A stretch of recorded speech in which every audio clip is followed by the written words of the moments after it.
Bismillah. Assalamualaikum warahmatullahi wabarakatuh.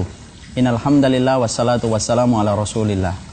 Pemirsa yang semoga Allah rahmati dan Allah senantiasa berikan keberkahan di dalam hidupnya. Tentunya kita sepakat dari waktu kita kecil bahwasanya makanan yang sehat adalah 4 sehat 5 sempurna. Selalu ditutup dengan buah. Bahwasanya ketika kita di waktu kecil selalu dikondisikan oleh para dokter, orang-orang yang ahli kesehatan, setelah makan, maka sesungguhnya kita makan buah. Buah itu adalah pisang ataupun rambutan ataupun sejenisnya. Karena sesungguhnya kata mereka itu adalah menyehatkan. Selama ini kita meyakini bertahun-tahun hal semacam itu. Tapi padahal kalau kita perhatikan di dalam sunnah, kita mendapati bahwasanya Rasulullah pun makan buah. Tapi diterangkan dalam kitab Mawsu'atul Adab Al-Islamiyah Al-Murattabah ala Hurufil Hijaiyah, sesungguhnya sunnahnya ketika makan buah, pisang ataupun yang lainnya, sunnahnya itu bukan ketika kita habis makan, tapi sunnahnya adalah sebelum makan, maka kemudian makanlah buah. Karena sesungguhnya para ulama salaf merujuk kepada metode Allah memberikan makanan kepada penduduk surga. Wa fakihatin mimma yatakhayyarun wa lahmin mimma yashtahun. Allah itu kalau memberikan makanan kepada penduduk surga, Allah dahulukan buah. Terhadap buah yang mereka inginkan, baru diberikan daging. Itulah yang menjadikan para ulama terdahulu mengikuti sunnah, bahwasanya Rasulullah selalu mendahulukan kurma, di mana beliau sebelum makan kambing, sebelum makan makanan yang berat, Rasulullah makan buah, yaitu adalah kurma, sebelum beliau makan yang berat. Disinilah kita paham, Masya Allah, hari ini para dokter kembali merevisi bahwasanya makan yang benar, buah itu bukan setelah makan, tapi sesungguhnya makan buah itu adalah sebelum kita makan. Karena para dokter setelah melewati banyak penelitian mengatakan bahwasanya makan buah setelah makan itu akan menyebabkan perut kita itu cepat membusuk, karena sesungguhnya buah yang dimakan setelah makanan yang berat cepat membusukkan apa yang di lambung.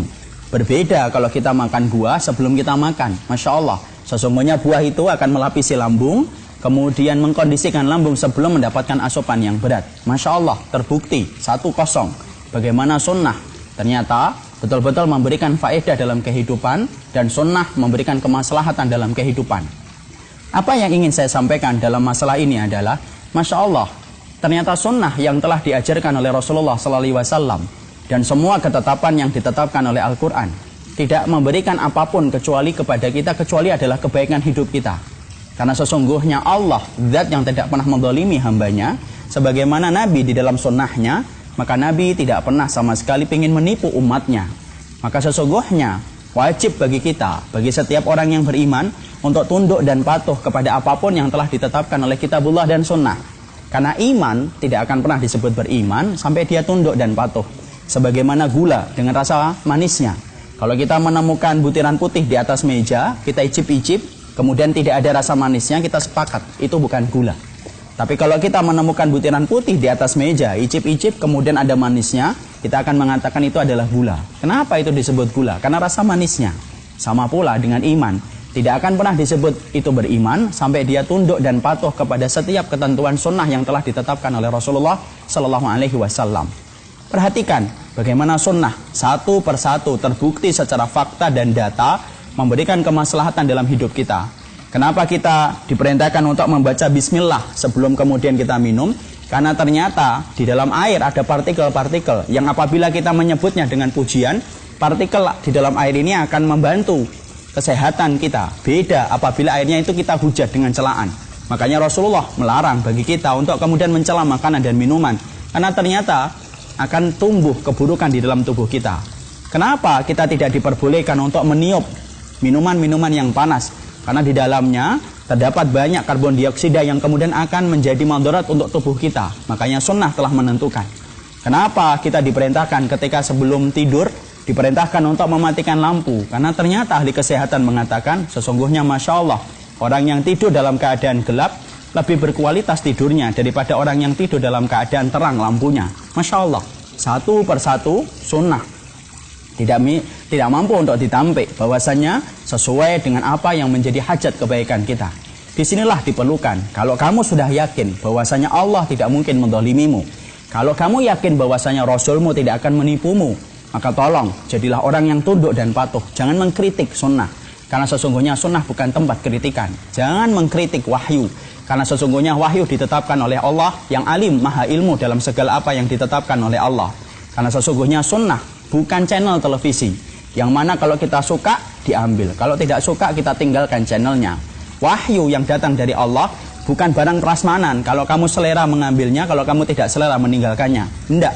Tapi sesungguhnya wahyu dan sunnah ditetapkan oleh Allah yang bersifat alim, maha ilmu kepada hambanya, ditetapkan oleh Nabi yang menyampaikan sesuatu dengan wahyu. Masya Allah, tidak mungkin menipu kita. Sesuaikan hidupmu dengan apa yang telah dicontohkan oleh Rasulullah SAW. Antum dan saya tidak akan ditanya kenapa kita berbeda dengan orang satu RT. Saya dan antum tidak akan ditanya bagaimana kemudian kita berbeda dengan orang satu kabupaten.